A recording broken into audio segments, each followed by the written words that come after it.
Makosini, good morning. Thank you very much for coming in. Thank you for having me. Yeah, just overarching question first. I mean, are we in a political crisis of sorts here? I'm asking this because there's a legal process that must take part, which one understands. But we're dealing with a man who's sitting in the presidency who said, I'm coming in as a new president of the country, and I just received a new mandate from the electorate after the May 8th general election to clean out the corruption and look at what I'm doing. But he's himself now under question, and the point made there by Paul Hoffman that Parliament should be holding people accountable. They didn't do their job properly, hence we're in this mess. Are we facing a political crisis of sorts? Firstly, let me say, in my view, the president hasn't committed an impeachable offense. So he hasn't committed an offense that would lead him being removed from office, unless, of course, if the political party that put him there chooses to do so. I think that the problem that we are facing, or I think that the president missed an opportunity yesterday to lead. And I think he could have done that by first acknowledging his own contribution to the situation that we find ourselves in, that he finds himself in. He is the one who said things that were not true in Parliament.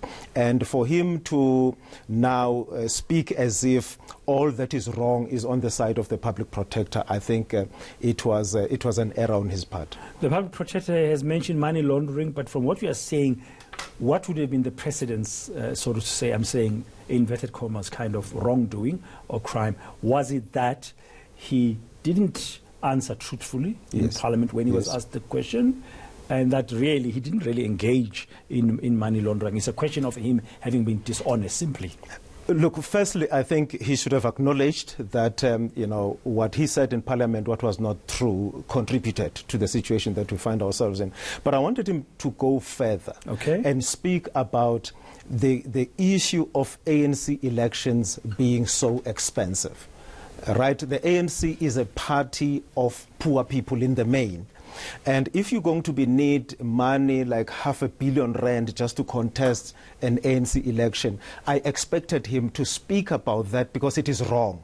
It is wrong that there is so much dependence on the part of the ANC on private capital, because nobody, Braden, is going to give you 30 million rands unless they want something from you. Now, we don't know who the president owes favors worth those millions because of all rands. of those funding, they're not public. You were involved in that ANC presidential campaign, supporting one of the candidates. I was supporting Lindiwe Sisulu at the time, okay? I mean, it's not easy without money. Look, our campaign was clearly different to the campaign of Cyril Ramaphosa because we didn't have money. And I saw in many instances Lindiwe Sisulu refusing to take money because she didn't like the people who were giving us money. She didn't like the things that they stand for. She didn't like the things that they would later demand from her. And she preferred to lose without dirty money. Is it possible that President Ramaphosa did not know who was giving money, that his campaign office are the ones who were engaging with whoever? Yes, it is possible. But I'll tell you this. If you want to know, you'll know. If you don't want to know, you will not know, in the main. Right? There are instances where even people can go to funders, to donors, and ask for donations in your name, but that money doesn't find its way to the campaign. Those things are possibilities. But in the main, if you are the candidate or the principal and you want to know where the money is coming from, in the main you will know. If you don't want to know, you will not know. Okay, now let's come back to this the situation. Now, here's a report has come out. It's saying the president is guilty of all kinds of things. There must be remedial action. And the president says, listen, this is unlawful. I think the public protector, I'm just being gentle, he has missed the whole point. I'm not guilty. Let's go to court to settle this. Now, we're having a presidency that's supposed to be the shining light and exposing corruption, challenging a Chapter 9 institution. Look, it is his right as an individual to say, I don't think that the public protector is fair here, is correct here. And I think he did it in a presidential manner. He called a special address to the nation, and, it masqueraded as a press conference where only 3 questions were taken, which is one of the problems, that we have a very scripted president, very scripted, and they protect him. We have a president who doesn't do press conferences, right? And that is, in the main, the reason why he found himself in a problem when he was asked the question because there was no one to give him a script. He had to speak off the cuff, and he misspoke clearly. Now, I think that he was within his rights to say, I think that the public protector erred here, but I don't think that it was a good day for South Africa yesterday. You don't want a president who speaks like a defendant. President Ramaphosa yesterday spoke like a defendant. He didn't speak like a president. So at the moment, inside the ANC, you know, with your experience and what you're hearing now, because there have been some commentators who are saying those who want him out might use this process to weaken his position, because he's been going after certain parts of the organization that are implicated in all kinds of alleged corrupt activities. Yes. Look, let me tell you something, Broden, how I see it. You see, the other people, the other faction, they are not necessarily, in my view, they are not necessarily fighting back because they want to continue with corruption.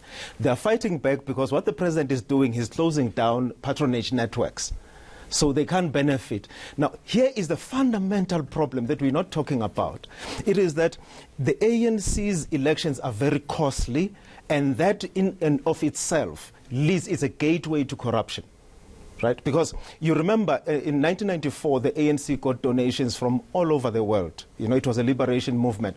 Once it was in power, you take care of yourself, you see what you do. Now, if you're not getting funding, donations from anywhere, you've got to look in the state and see if you can get money from there. Now, if the president is closing down those patronage networks, and he happens to be wealthy, and he happens to have wealthy friends, that in itself can advertently or inadvertently lead to a position where he's got an advantage over other people who may want to contest him. So there's a party political issue here, and then there's a whole issue of state and how it's going to play itself, and there's a legal issue. But overall, from what you're saying, there's an issue of making sure that politically all processes, our electoral processes and party political funding are above board.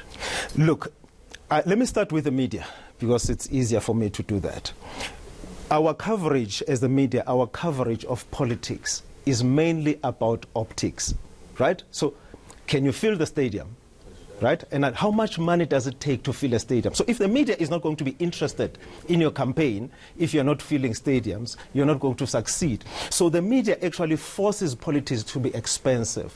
What I thought the media would do, and I'm glad that ENCA and others at least attempted to do this, that have debates so that if you are to choose between Nkosazana Dlamini Zuma and Cyril Ramaphosa, or David Mabuza and Lindiwe Sisulu, if you choose Cyril Ramaphosa, you must be able to say we agree with his policies here and there and there. We choose David Mabuza over Lindiwe Sisulu because we like his policies here and there. But we do not know that. We just see people being given to us as our leaders. And that's where money works in the background. Because a person will say, one of the things that were a problem in the ANC was in 2007 when the ANC says it wants to increase its membership to 1 million. So what happened?